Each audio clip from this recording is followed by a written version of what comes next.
Mesdames et messieurs, on va aborder un ensemble de choses.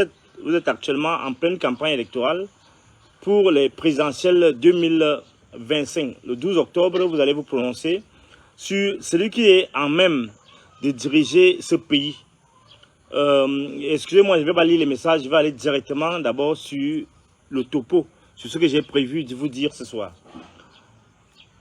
Bien évidemment, l'heure est assez grave et je dois, d'entrée de jeu, vous planter au décor.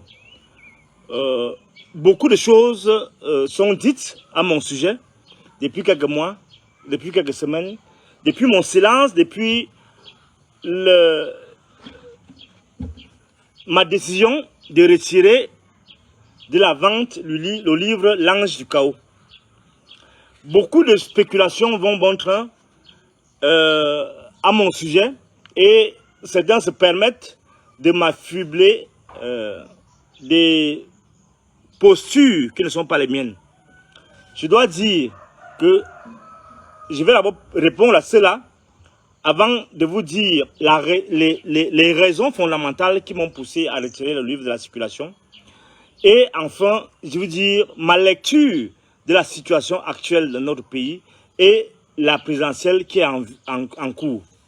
La première chose que je voudrais donc vous dire, c'est que beaucoup ont pensé me narguer, m'insulter, m'accuser de toutes sortes de choses à la suite de mes pérégrinations, notamment mon passage chez Belobouwa Maïgari et le fait que j'ai décidé de retirer mon livre de la circulation. Un livre très important, L'Ange du Chaos, un demi-siècle de saleté, de pillage et d'assassinat politique. Ce soir, j'aimerais d'abord faire cette précision, la précision suivante. Excusez-moi, je ne vais pas lire les messages, je vais vous répondre après. Après, il y aura une série de questions-réponses. Je voudrais d'abord vous dire que lorsque je me suis engagé à combattre ce régime, parce que je le trouvais totalement inhumain, parce que je l'ai subi dans ma chair, parce que j'ai perdu les membres de la famille à cause de cette suspension sanguinaire du ministre d'État, ministre de l'Enseignement supérieur, qui était en fait commandité par Aurélien Soso, l'ancien recteur de l'Université Yaoundé 1. Lorsque j'ai commencé donc en 2016 de combattre ce régime, personne ne m'a donné mandat de le faire. J'ai décidé à mon âme et conscience de dévoiler les travers de ce régime, les injustices subies, les crimes endurés, les pillages. Donc, je n'ai pas de compte à rendre à qui que ce soit. Le MRC, parfois, se retrouve dans le même chemin que moi dans mon combat. Mais je n'ai jamais été membre du MRC pour mes raisons personnelles, parce que mon combat est un combat citoyen, c'est un combat républicain, c'est un combat d'intellectuels, c'est un combat de critique d'une gouvernance qui n'est pas à mon goût. Donc, ayant dit cela, je n'ai pas de leçons à recevoir, des leçons de morale, des leçons politiques à recevoir de l'opposition camerounaise, à recevoir des fanatiques, des intolérants qui peuvent constituer les groupes politiques. En fait, nous sommes dans une démarche qui se soucie de l'intérêt général.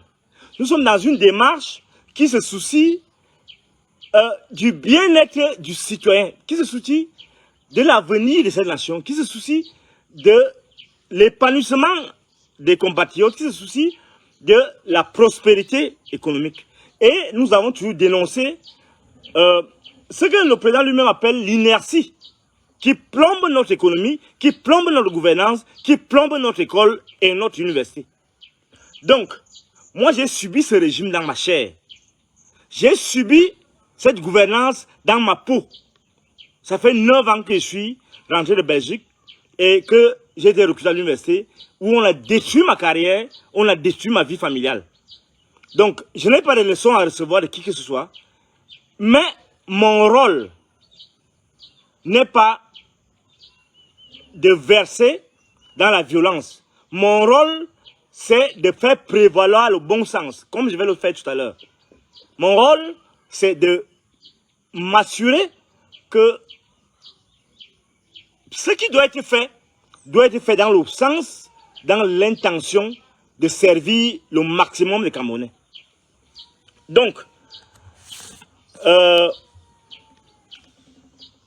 quand j'ai dit que j'ai subi ce régime dans ma chair, j'ai eu une enfance difficile, très difficile, où je revois ça comme c'était hier, ma mère et moi allions vendre le bois à Obala à 5h, 4h du matin.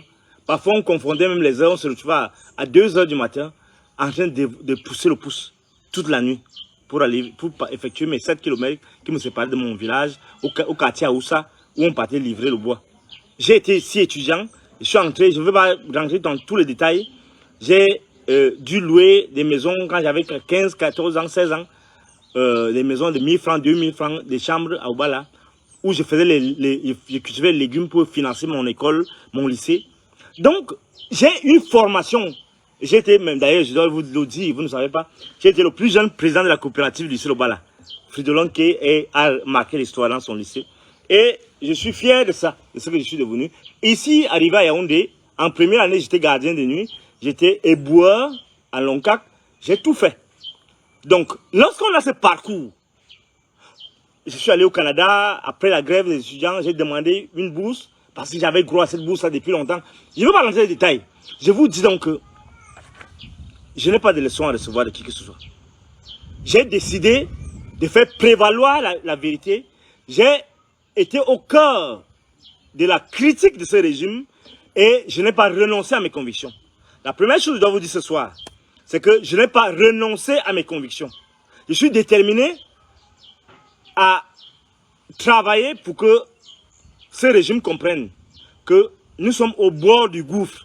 Et notre rôle en tant que penseur, justement, c'est de faire prévaloir le bon sens. Faire prévaloir le bon sens. Et ce n'est pas les gens qui sont à la diaspora, qui sont cachés, ou bien qui sont dans leur petit monde, ils font leurs affaires, ils font leur business, ils vivent bien, ils vivent en sécurité. Ce n'est pas eux qui vont nous donner des leçons de morale.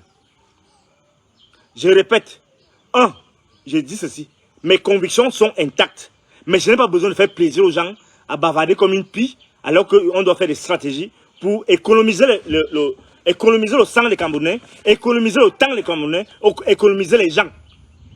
Quel est ce peuple qui croit que parce qu'ils sont réfugiés, ou je ne sais pas où, au Canada, en Belgique, ils vont faire les leçons de morale aux gens qui sont sur le terrain? Non. Nous, à la limite, on doit nettoyer la maison pour que les gens reviennent au pays.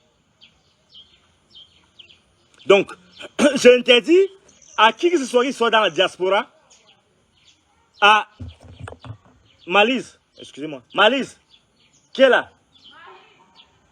Madame, vous en venez. J'interdis à qui que ce soit, qui soit n'importe où au Japon, je ne sais pas, nous faire le moral, la leçon de morale.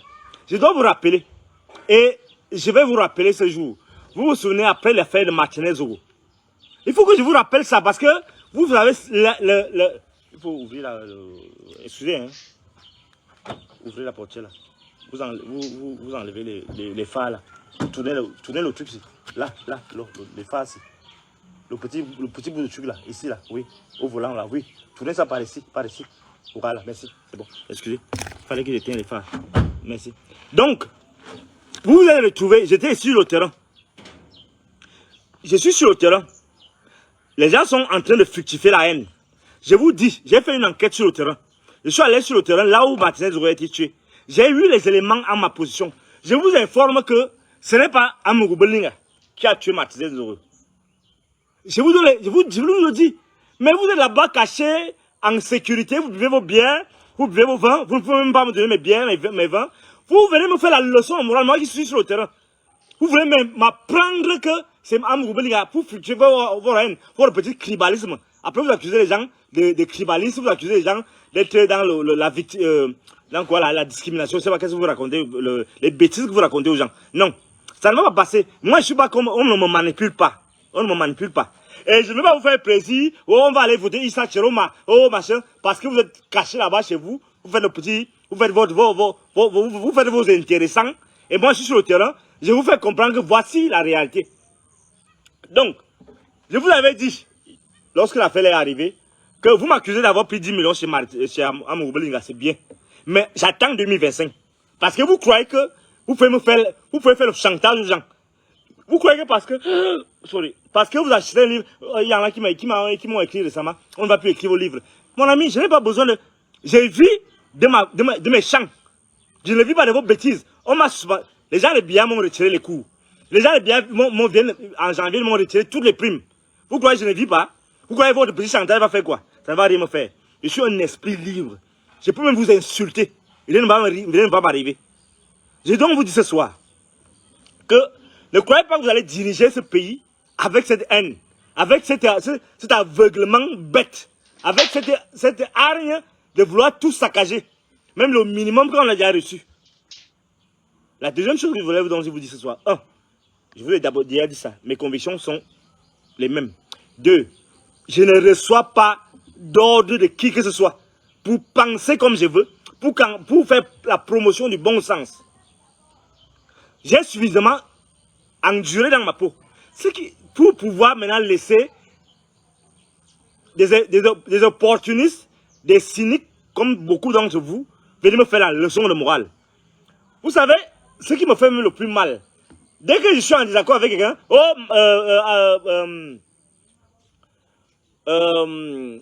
colonel Bangou, il devait me tuer même.